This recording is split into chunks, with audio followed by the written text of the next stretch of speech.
G'day FV360 fans, it's your old mate Big J, Jason Fletcher here, and I've got the actually the very interesting task of speaking to one of Australia's boxers legends' sons, the youngest promoter in Australia, if I'm correctly, Jake Ellis of Team Ellis. How you going today, Jake? Good, mate. Thanks for having me. Oh, mate, you're always a pleasure. You know, we're branching out into all things Australian boxing, so you know, we've heard about yourself through Barry Michael and other legends, and of course you had your legendary father with his career. So, yeah, we're trying to branch out as many people as we can. So thanks for joining us, mate. Awesome, mate. Awesome. Yeah, mate. Well, we obviously we deal with Barry Michael quite closely. Obviously, he boxed me dad going on 35 years ago this year. So, yeah, Baz and Dad they come most weekends for when we're allowed to do sparring and whatnot. So, no, mate, very tight knit sort of community boxing. Yeah, it is. And with just on that, I've spoken to Baz a couple of times, and he's a fantastic guy to talk to. You know, the 35th anniversary is coming up on July 12th. Barry was telling me that you guys were going to do something big. Are you still able to do that with this COVID thing, or do you have to dumb it down a little bit? Well, mate, we've been like for the last couple of years, we're doing like the Lester Ellis Barry Michael Cup, where we just sort of host once a year a bit of a fight night where the main event or the winner of the main event receives a cup, and obviously you know, gets a bit of a cash bonus as well, and then as well as that, obviously a few little you know, words of confidence off Barry and Dad. So yeah, we sort of been hosting that for the last couple of years, and we did have a big night planned where we were going to have like, you know, celebrities from reality TV shows. We're going to have some big fighters, like guys like TstreeT, who's a heavyweight out of the Commonwealth Games, Marky Sleeves, who's the Australian bantamweight champion. We're going to look to try and get guys like Taylor Harris on the show to defend her Australian title, and just really try and build up a big show mixed in with both, you know, celebrity corporate fighters and pro fighters to sort of really get the crowds and the online streams built up as well, you know. But at this point, it's not looking all that flash for July. As you know, it looks like, you know, boxing, at least Australia-wide, isn't going to be up and going by that date. It's going to be at least at the end of August, more like September, October, if not in 2021. Yeah, it's a bit disappointing, but we have to roll off the punches. So let's talk about your team. So who are you guys? Who have you got? Where are you based? So the people in America, I'll start off, we're actually in Victoria, which is our most southern mainland state, for those American fans who don't know where Victoria is. So you guys are based in Melbourne. So just give us a bit of a background about Team Ellis, who you are, who you've got, and what's going to happen in the not too distant future. No worries, mate. Well, first of all, for those that don't know, Victoria is a state in Australia where we have the strongest boxing, you know, economics. We've got the most fighters and probably the better sort of talent, amateurs and pros. And we have two main structures of our company. So we've got the gym, so people that we train, and then we've got obviously the promotional company, which is Team Ellis Promotions, which I've been doing since 2011, since I was 18 years old, 3 months out of high school. So I've been doing that all the way through, and the only pro shows. And on the books at the moment, you know, we've got, you know, pretty much everyone down here. So we've got, again, like I said, TstreeT, who's the heavyweight. He's 1-0. He's just turned pro. We've got some real good local prospects, you know, amateur stars like Matty Abdulis, Mitchell Leake, multiple, you know, time champions in the amateurs. And our pros that are sort of more developed, that you might know, is we train Taylor Harris, who's obviously an AFL marquee player for Carlton. Also 7-0, two-time Australian champion now. We've also trained Michael Zarafa, who's obviously coming off the 2 fights against Jeff Horn and a win and a bit of a controversial loss that last time out there. And, that was fantastic. Yeah, so that's who we're training out of our gym. And yeah, mate, and obviously we promote guys from everyone's gyms, guys like Sam Brizzy's gym, Tony Salter's gym up in Geelong. We've got Rick Brees over in Eltham. So, you know, pretty much 85% of the local Victorian fighters are pretty much, you know, signed to Team Ellis Boxing. Yeah, that's fantastic, man. You've got a large spread out. So let's talk specifically about Taylor. Now, she is, if I'm correctly, is she still the current middleweight and super welterweight? Has she still got both those titles, or has she dropped one? I believe she has dropped both because she's going to look to go for regional titles now. Yep. there is talk, well, there was talk at the start of the year to build up a real big fight at the home ground of Carlton Footy Club. Yep. So, and we're going to look to do, you know, potentially up to sort of 10, 15, even 20,000 people, where we're going to get, you know, other AFL players to maybe have some, you know, corporate fights, then put on some real marquee fighters like guys like Michael Zarafa and them sort of guys, and really build up a massive show at Princess Park. But as of right now, again, all on hold. We don't really know what we're doing. We do need to, you know, get her a regional title to keep up her rating. Her rating is currently number 4 in the world in the WBA. So we're just trying to, you know, build, you know, maybe get a WBA Oceania, something like that, to just continue to prove that rating. And yeah, just sort of go from there at the moment. Again, it's just a bit of a waiting game and just sort of, you know, taking every day as it comes type thing. So with Taylor, now she's obviously she's a fantastic Carlton player. She's actually a Queensland girl. She played with the Brisbane Lions first before she come down to Carlton. Is she going to switch totally, or is she just going to dabble between the two? Is there any play? Because she's only a baby. She's only 22, so she's got plenty of time up her sleeve. I mean, Susie Ramadan's still fighting at 41, so you know she's got plenty of time to switch over. Is there talks that she's going to switch over completely, or is she just going to dabble between the two for a while? Well, at the minute, she's doubling between the two. She's because remember the AFLW season only goes 8 weeks a year, so it's not like a full season. So the contract currently reads that she's not allowed to box throughout that time, throughout the 8 weeks, and I believe maybe a month before or 2 months before as well. So which is okay because there's no boxing, you know, mid-December to January in Australia anyway. There's very little boxing, so she's not allowed to box there. Then she kicks off her season, and then she pretty much finishes up sort of mid-April. So by the time, like, our first shows are late March, early April anyway, so she really is not missing out on anything as far as her boxing's concerned and you know, racking up fights. And then, and you know, and if you were to ask her, she identifies as a boxer first and a football player second. She's told me many times that if she only had to do one, she'd pick boxing. Right, so, well, yeah. To answer your question, the best way I could, like I said, at the minute, there's no real plans of, you know, picking one or the other, but I know she does identify as a fighter first. So if it does come to a time where she's forced to pick one or the other, you know, whether it's physical reasons or any other reasons, or, you know, age just catches up with her or whatever, I'm pretty sure she'll try and hold out in the boxing game, you know, before she packs it in over the footy. Fair enough. Yeah, we'd love to get the opportunity to talk to her. It'd be fantastic. Well, we'll move on to now Mick Zarafa. Now, Mick Zarafa, for those American fans, had those two massive, huge fights with Jeff Horn. Fantastic fights. He won the first fight pretty easily. It was pretty much a one-sided fight, even though Jeff got a few good lefts in him on round 3, round 4, but pretty much Mick dominated that fight from the get-go. You know, it was a fantastic upset. No one really thought, well, not too many Queenslanders. I'm a proud Queenslander. We thought, oh yeah, this will be a good fight for Jeff. He should get past this bloke without, you know, it'll be a good contest, but Jeff should win. And Mick surprised a whole lot of us. He turned Aussie boxing on its head. So, which was great, because then the even better rematch, which was a fantastic bout. Even though whatever happened in the ring, you know, ref did what he thought was right. I'm not going to go into that. I'm not a professional referee or anything like that. He did what he thought was right at the time. Great. I know that what happens. That's boxing.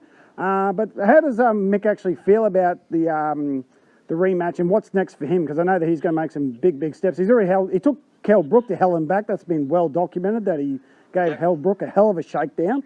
Well, he's a well-accredited fighter now, you know, Mick. He's boxed in Russia, America, England, you know, in front of, you know, tens of thousands of people. And then obviously had the 2 Jeff Horn fights.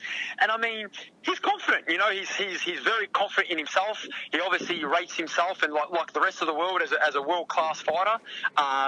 You know, with the whole Jeff Horn rematch, I'm not, you know, we talk about it quite often, and to me, he's in good spirits about it. He knows, like, if you talk to him, he feels like he was in control in both them fights. He felt like he had a lot of control. He said to me, he goes, he was never going to start his, you know, siege to try and stop him until sort of round 8 anyway. He goes, I knew I was in Queensland. I knew I was going to get the judge's nod, because I knew the referees would be against me. He goes, I was going to try and take the smaller man into deep waters, really press it from sort of round 8 to the end, and try and get him out of there again. So and maybe that was a bit of a mistake. If he went in there like the first fight, where basically from round one he was fighting and basically working in to try and hurt Horn early, then by sort of those middle or late rounds, I don't think Horn would have had so much in him to defend himself, whether he was remaining on his feet or producing enough power back to, keep Mick at bay and even put him down. So, I just think that maybe, if we were going to fight him again, we just get onto it a little bit earlier, get onto sort of more what he was doing. There's no secret to it.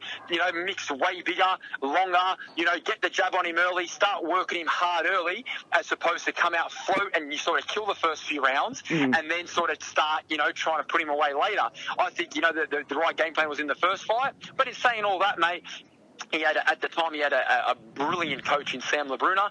I think they had a terrific game plan. Like you said, not many people thought Mick would come close to Horn, yet he'd done what he's done. So, I think overall, a few little tweaks. And then as well as that, mate, Mick had a few issues leading up to that. He had a bit of a sparring incident. He had a few other things going on in his life. Yeah, he did have a again, sparring mate, you've got to go to incident. Queensland. His trainer couldn't be in the corner because of that, the fact that there was now interstate and all these things. And it just sort of, the stars didn't align for him on that second fight. Whereas, but if you talk to him, in his soul, he knows what happened that night. He knows where he's at. He holds on to that confidence that, yes, I did knock out a world champion, and yes, I could have knocked him out the second time if it wasn't for the referee or if it wasn't for all these other circumstances that were sort of, holding me back for one reason or another. Yeah, because, the one thing I like about Mick is that he can sell a fight without sounding too overboorish and too full of himself, because boxing does need a bit of a talker to sell fights. Like sometimes you see guys there and they're at press conferences and you have to pull teeth to get an answer out of them, where Mick's quite vocal and quite look at someone like a Tim Tszyu, Jeff Horn, like these guys, mate, like you can't actually get them to pronounce their name. Like, it's like, well, what's the goal with it all? Like, why is it always so, oh, yep, see you in the ring. It's like, mate, don't you realise that in boxing, if you look at the wider scope of it all, it's like the guys that do well are the talkers, you know what I mean? Throughout history, you can go all the way back to sort of Ali and then, from Floyd Mayweather, Tyson Fury currently.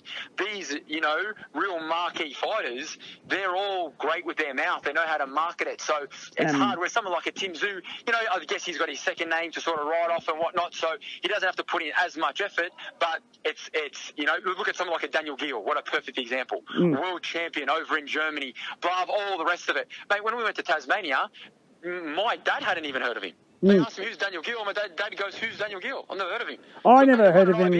I never heard of him until he fought Choc, but what a phenomenal fighter. In the amateurs and pros, went to Germany, beat Felix Sturm. The last person to beat Felix Sturm was someone 10 years earlier, and De La Hoya, that was the last person to beat him. Yeah. Daniel Gill went there, punched the shit out of him, won all 12 rounds, all the rest of it, and and then won a few. I think he won an IBO, and then he fought, all these great things. And again, just because he's not that marketable, his name just doesn't hold the same weight as someone like, someone a little bit more outspoken. You know what I mean? Someone like maybe a Jeff Finnick, who always spoke very well, always promoted himself so well. You know what I mean? So, yeah. I don't know, man. I think boxing a lot more than just they're just fighting. It's entertainment. You got to know how to entertain the crowd. And like they say in Gladiator, the movie Gladiator, it's like you win the crowd and you've won the real fight. You know exactly. What I mean? Because you've got to have the understanding that if the crowd support you and you've got that big support, that your opportunities are going to be very, very different in boxing. If you've got no supporters, then you've sort of got to take the high risk, low reward fights all the time, and probably end up becoming something like a veteran, you know what I mean? Because if you're taking the types of fights all the time, you're not really giving yourself the best chance, in your career. Yeah, that's exactly right. I mean, I like the pro wrestling old school, like the superstar Billy Grahams and the Dusty Rhodes and some of the best talkers ever. And the reason they were so good was because they could sell themselves. Exactly. That's what you're talking about. You're talking about a sport that's not even real. Yeah. They don't even really hit each other. Yeah. And you're still loving them. You're still entertained. And they're not actually even hitting each other. Whereas our sport, we've got it all. You know what I mean? You're going to hear them chat some shit, and then you're going to see them go in there and have a full, contact, half an hour blue to the death. It shouldn't be that hard to sell. You know what I mean? And it requires a little bit of controversy in what you're saying. Bit of if you say the wrong things. Look at Cambosis. He doesn't always say the right things. He doesn't always say, things that are going to, make everyone love him. But, mate, every one of his presses when he's in Sydney, I've never seen nothing like it. It was like being in Las Vegas. I went there was Channel 9 there, Channel 10, about 15 local guys, media guys. It's like the people want to hear what he's got to say because he might say something controversial, he might say something out of line, or he might say something, so in turn, people are entertained. Yeah, You know what I mean? exactly. And Chock made a living for 20 years doing that because he figured out he was better off being the bad guy than the good guy. So there you go, mate. Good guy, bad guy, it doesn't matter as long as you give him a reason to view. Exactly. That's all that matters. Yeah, it doesn't matter if you play the good guy, bad guy, as long as you're giving him a reason to tune in. You know what I mean? Because the paycheck's the same. And at the end of the day, I understand that it's a lot nicer having people love you than wish bad on you.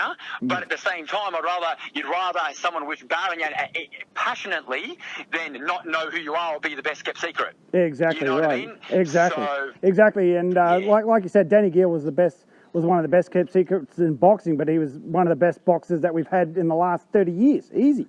He's the best middleweight we've ever had. Taken from him, but unfortunately, only me and you know that. Yeah. And a handful of other guys in Australia that know boxing. Yeah, exactly. If you go to your average guy that likes sport, might follow cricket, might follow rugby, might follow a bit of the footy, he won't know who he is. Well, you actually, know what I'm saying? Here's a funny story, true story.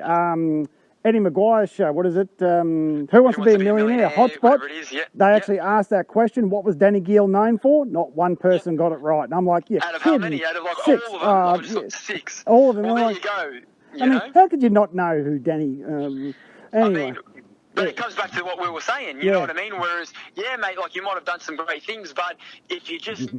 not entertaining, no one's going to watch you. And no one watches you, and no one knows what you're achieving. And no one knows what you're achieving, well then you might as well not have even achieved it borderline, you know what I mean? Because the rewards don't come with it. The same rewards as if, someone else achieved that same result, Yeah, exactly. But let's get back onto Mick. So what's next for Mick Zarafa? And then I'll throw a name out because I don't think anyone's talked about this. Have you guys ever considered Dennis Hogan as an opponent? Because no one's really mentioned him. I know that he's got...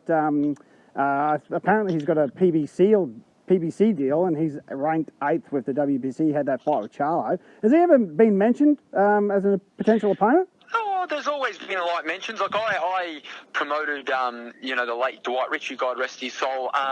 Phenomenal kid. And same sort of weight, and we heard Dennis Hogan, potential opponents for Ritchie in the past, for Zarafa, because Michael Zarafa turned pro underneath me when we were both 18 on my first show. So I was 18, he was 18. I done my first show, he had his first fight. So I've known Zarafa his whole career, as well as Dwight, and they were of a similar level in the exact same weight division. So we did hear Hogan's name get thrown around a bit. But to be honest with you, nothing really of substance. Outside when they were early days, 10-0 around that time, we did sort of come relatively closer. And I'm not saying close, but just closer to get a fight like that happening. But it never ended up happening. But to answer your question, no, we haven't really had any sort of, offers or any interest in a Dennis Hogan fight for Michael. The fight we are going for and the fight that's signed is the Anthony Mundine fight. So you ask Michael wants a third fight reform. He is so set on that. He said, mate, I'll do it for free. He wants to fight so bad. He goes, if I can't get him, I want Tim Tszyu, the guy that everyone seems to think that is the best. And, obviously Michael doesn't seem to think that. I think Tim's got a lot more to prove yet before you can call him the best. He's 15-0. He's I watched a documentary on him, All Access, saying that they said his team said it right. He's done his apprenticeship now, and now he needs to step up to the big leagues. And he's still got a lot to prove in the ring, in my opinion. In a lot of people's opinion, I think he's got a lot more to prove. He's only 15-0.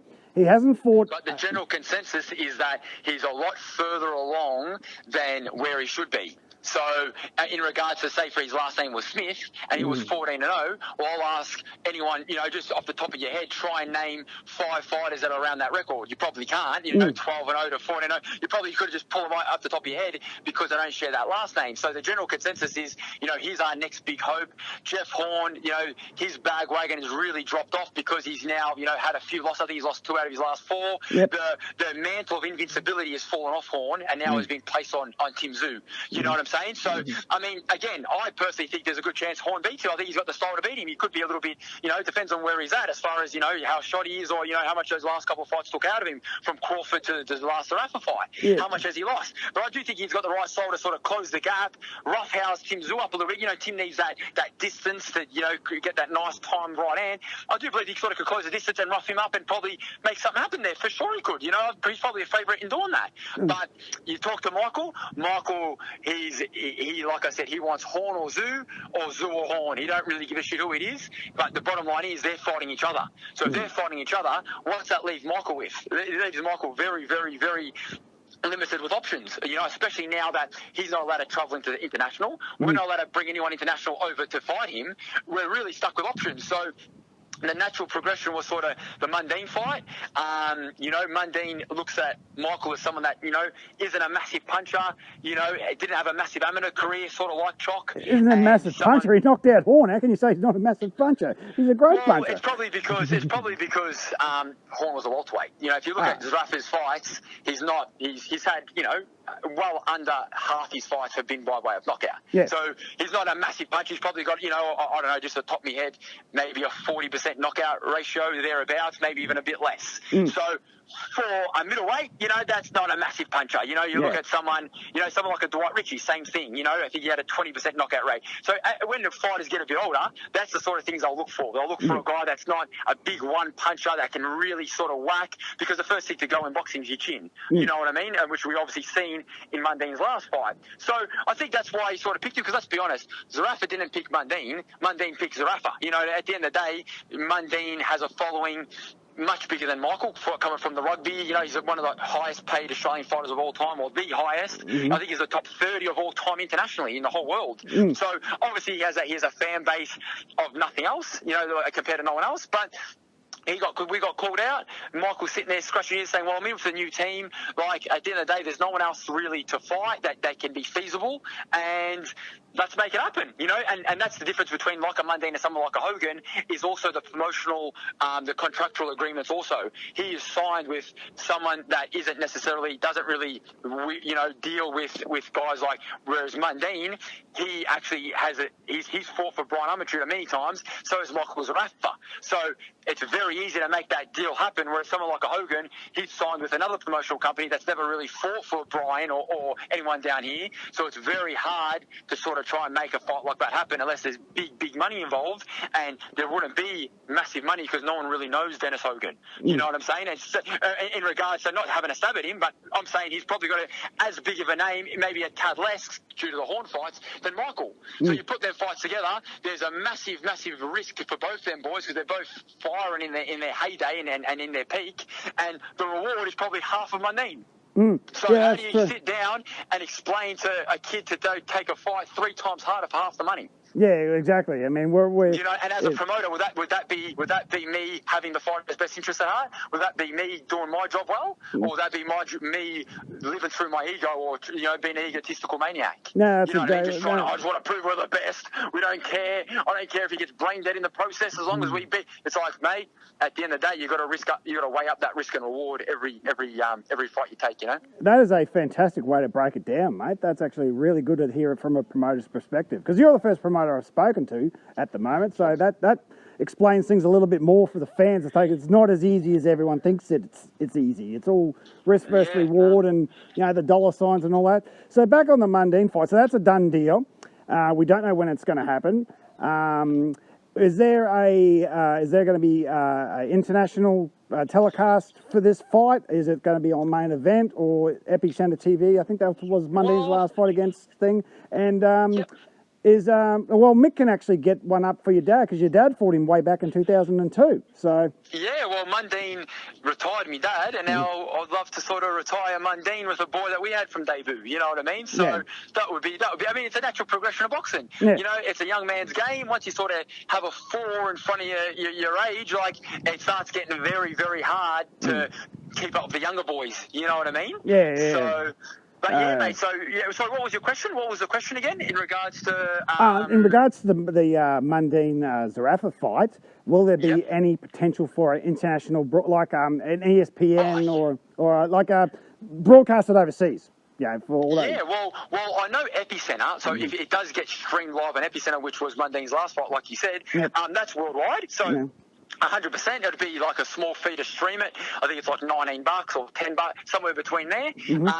But you got to also remember, Mundine holds world records for like the highest number of pay-per-view bouts in the whole world. Like he's the only fighter to have his debut on pay-per-view all the way up to like his 35th pro fight. So I do know he's got deals with TV at the moment, and I do know that there is a deal in place. So I don't know if it is going to go on, live pay-per-view, if that's even legally able to sort of also be streamed internationally. I'm not too sure, or if the pay-per-view is just going to be optional to be purchased internationally. I don't really know how it's going to work. Again, we don't even have a date, so I don't really want to, give too much of a statement in regards to how you're going to watch it, but you would think that, it's a Mundine Zarafa fight. It shouldn't be too hard to get access to it, especially for Australian fans. But as for internationals, keep your ear to the ground. Follow our Facebook page. We give all things Australian boxing, a good plug. And, if you want to stay informed with anything Australian boxing, jump on the Facebook page, Australian Boxing Central. It's got well over 50,000 likes. And again, it's just basically all things boxing, tells you how to, gives you dates and times as to when, fights are on, how Australians can watch them, whether it's, fights in America and we want to get onto them, or vice versa, and how guys can watch Australian fights abroad. So, yeah, that's the best advice I can give you, is just sort of hang around on a site like that, and that will really give you the right direction of where you can go and watch this stuff. Yeah, fantastic, because that's actually a fight I'm actually looking forward to. Mundine Zarafa. It's going to be a very interesting bout. It'll be at 160, correct? Or is it going to be at 150? No, Choc doesn't want to fight 154 anymore anyway. Is it going to be at 160? Somewhere between there. Like, as of right now, I think it's like 71 flat, something like that. It could go up to sort of 73. Like, it don't really matter. You know what I mean? Like, it just, as of right now, I don't know exactly what the contract reads, but it's thereabouts, mate. I think it's either right on middleweight or 500 grams above it or 500 grams under it, thereabouts. Something like that. And of course, something like that. It's something that we're not super worried about. We saw the weight. We knew we could make it easily. And to be honest with you, we don't really worry about weight until it's a little bit closer. Michael can make 69 kilos easily. So, we fought Horn at 72.5 last two fights. He looked big and strong at that weight. So anywhere between sort of, 69.85 all the way up to sort of 73. Michael's strong and very big at those weights. Yeah, because he was, those last two Horn fights, the rematch will go down in infamy as probably on the same level, not around the same caliber of fight as your dad and Barry Michael. It was a phenomenal fight. Best fight in 20, 30 years. Mate. Nothing's ever going to, I dare say there won't be anything that will beat the same caliber as your dad versus Barry Michael. I've never seen anything on the same level since. Maybe Mundine Gill 1. That was a great fight. That was a great fight. It's just a different era too.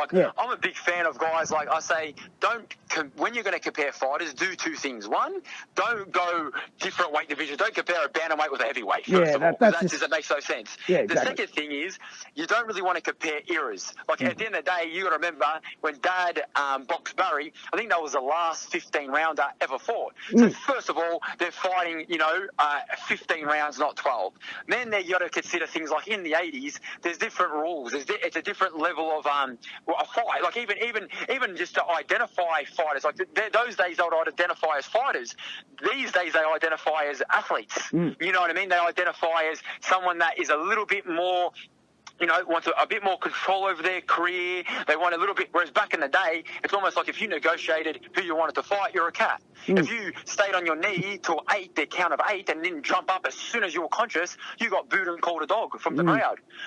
So it's just a different game, you know what I mean? So, again, if I'm going to compare heavyweights, I'll never go Tyson Fury, Joe Lewis. If I'm going to compare middleweights, I'm never going to go Canelo, Sugar Ray Robinson. You know what I mean? One's had 300 pro fights, the other's never going to see the outside of 100. So how can you compare it? You know what I mean? It's very, very difficult. So, again, I don't like to compare different weights, and I don't like to compare different eras, because I just find that there's just too many factors that make it just make it impossible to really give an honest sort of breakdown or comparison. You know what I mean? Yeah, exactly. Just enjoy it for what it is and let it be that. So that's it.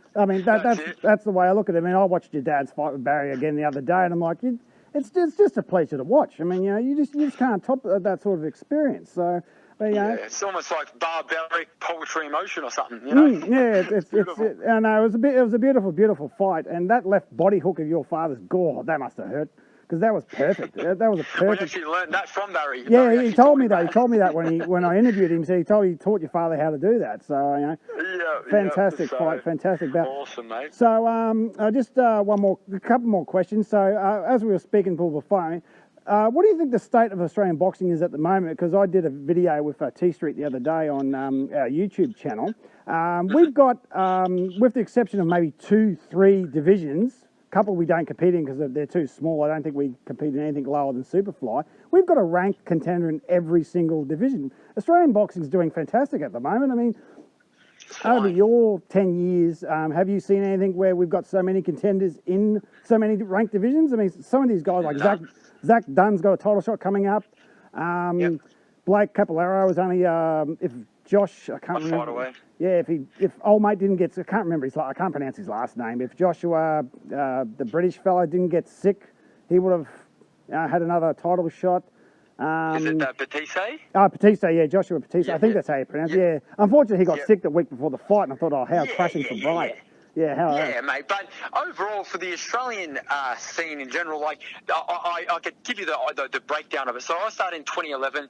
It was very dead, mate. It was almost shunned and like looked down upon as like a sport people have done that were downridden or scum or some gangster ridden industry. That's how it was sort of viewed upon, right? Now, don't get me wrong, Australian boxing isn't as strong as it's ever been because I've heard stories from my, late uncle and father and my late grandfather that, in the 70s, your average 4-round boxer would be paid more than your average AFL player.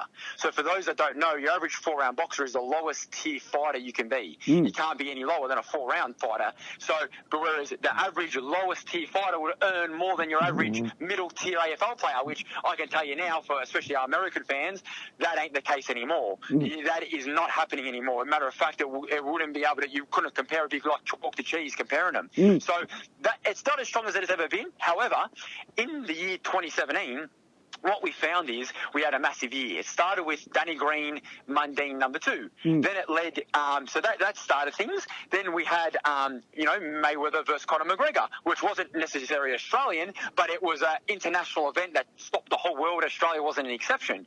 Then, to top it all off, we had Jeff Horn beat Manny Pacquiao. That's all in the same year.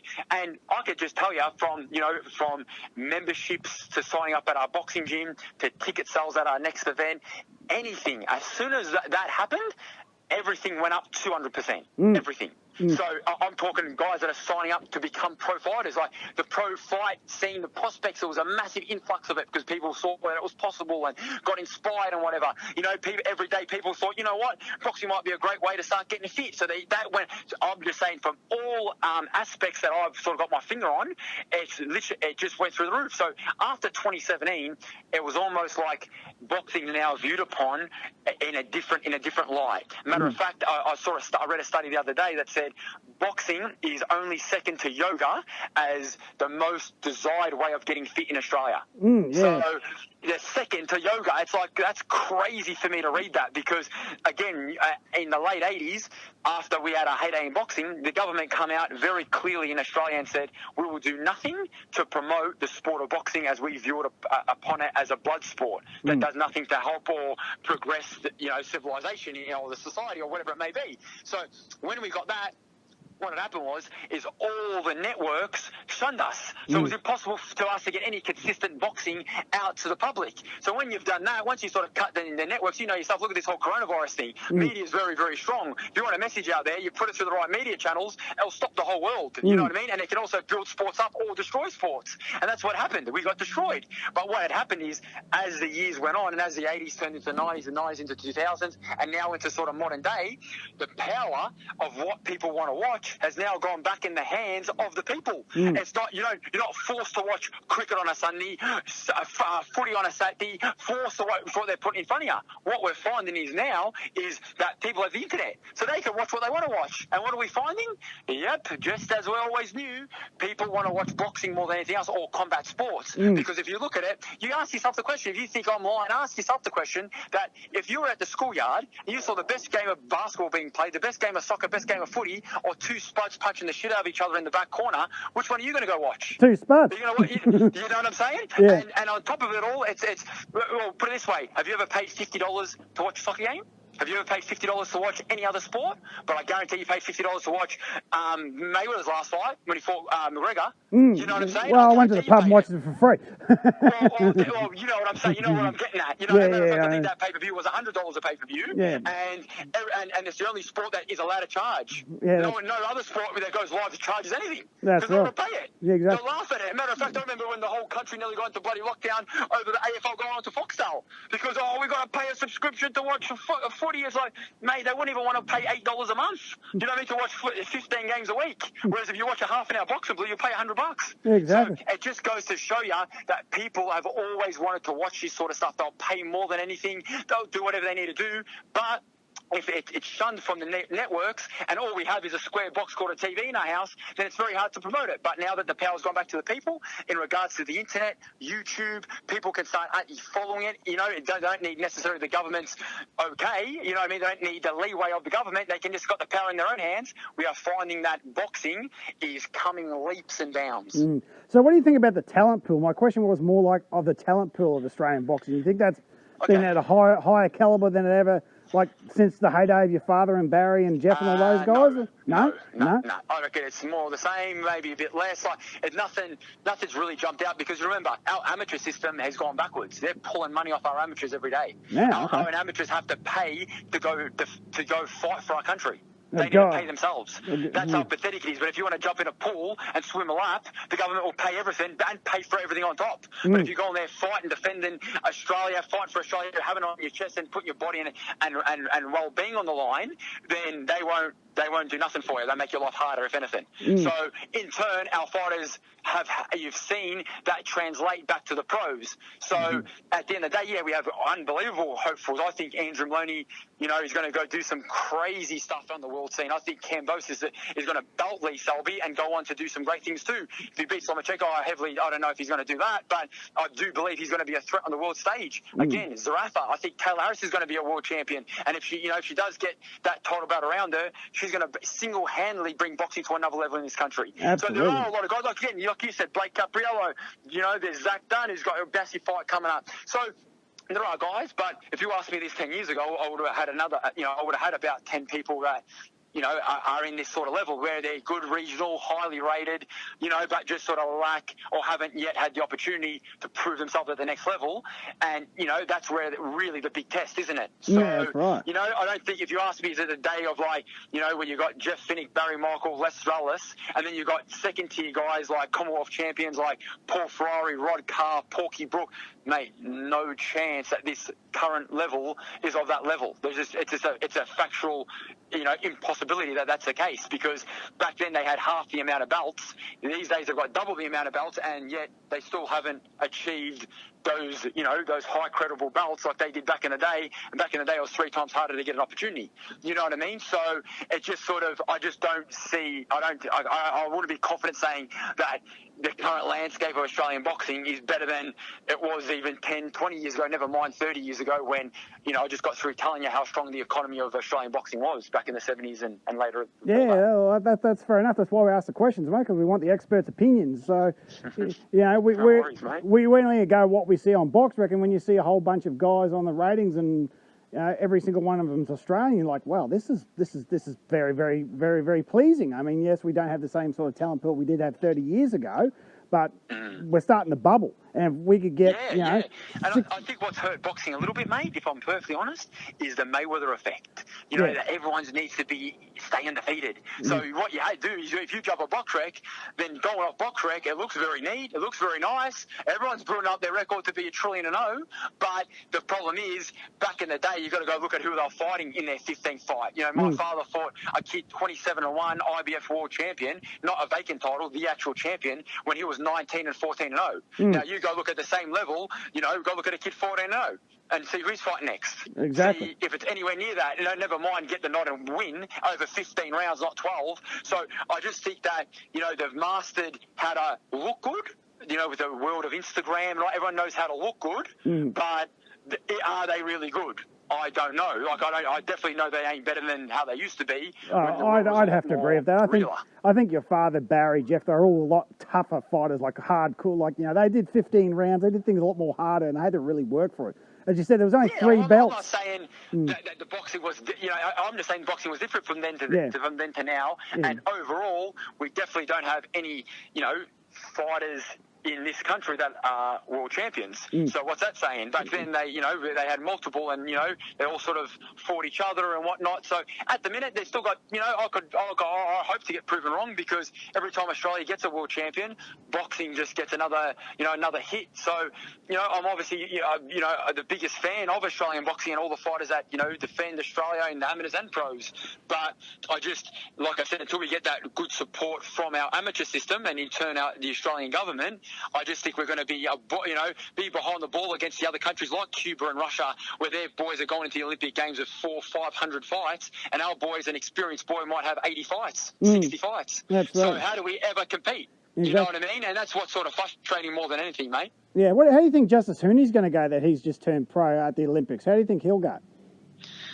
He'll go good, mate. Like, I watched his last games, spewing that he got sick and had to pull out. But, mate, he's a sensational talent, you know. But, again, when they're that young, boxing is testing in more ways than just jumping in there and having a fight. Yeah, you know, it's a very lonely sport. You've got to stay super conditions. Like, in turn, you can't have a party. You know, even having a girlfriend is sort of, you know, could be detrimental to your career. You know what I mean? So these are the tests a young man has to accomplish. You can't just have all the technical skills. You know, you can't have just a God-given ability. He's still got to look at Damien Hooper, one of the best natural talents I've ever seen. I watch him in the amateurs and think, Jesus Christ, he's going to be a world champion for sure, this bloke. For sure, no doubt.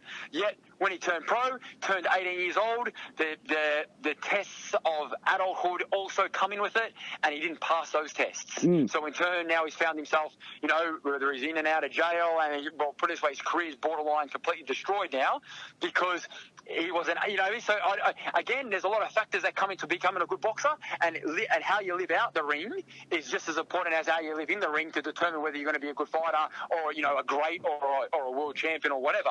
So 100%, mate, I hear that he's a very dedicated kid. His talent is something that, mate, I've never seen before for his age in regards to Australian boxing. I've never seen nothing like it in the heavyweight division. But in saying all that, you know, time will tell. He's got to go through a lot more tests, and I'm not just talking boxing tests, I'm talking life tests. Yeah, exactly. I mean, as someone who's a soldier for 10 years, it's all a mental game. If your head's not in the right place, you're gone before you even start. And, you know, the tests of being a soldier are, well, some of them are pretty hair-raising, pretty scary stuff that, you know, soldiers face. And I love all the boys that do serve, and boxers, it's all a mental game. If your head's not in the right place, you're not going to go where you need to go.